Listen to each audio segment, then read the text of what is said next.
সুপ্রভাত বন্ধুরা, আমি দীপমিতা। আরও একটি নতুন মিনি ব্লগে তোমাদের সকলকে জানিয়ে স্বাগত। এই ফুলের তোড়াটা নতুন মিশো থেকে কিনেছি, কেমন লাগবে জানিও কিন্তু।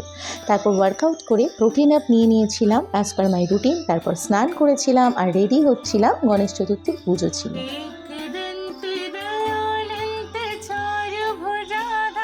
সেদিন মাও আমি এইসব দিয়েই আর কি ব্রেকফাস্ট করেছিলাম, এই তালের বড়া, চা, লাড্ডু।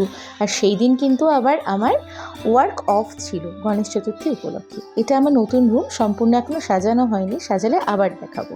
আর লাঞ্চে ছিল ভাত, আর এই শাকটা খুব টেস্টি ছিল, বাবা নতুন বাজার থেকে এনেছিল। আর তারপর ছিল এই পনিরের তরকারি। তারপর একটা গণেশ চতুর্থীর পুজোর ওপেনিং ছিল বাস স্ট্যান্ডে, সেখানে যাওয়ার জন্য আমি রেডি হয়ে নিয়েছিলাম। ওখানে গিয়ে দেখি খুব সুন্দর মণ্ডপ সাজানো হয়েছে, তার সাথে বাবা হোস্টিং করছিল। আর এই দেখো আমাদের গণেশ মহারাজাকে। অনুষ্ঠানে আমাদের উত্তরীয় আর ফুলের তোড়া দেওয়া হয়েছিল, রাতে রুটি আর পনির খেয়েছিলাম বাড়িতে এসে। এইভাবেই দিন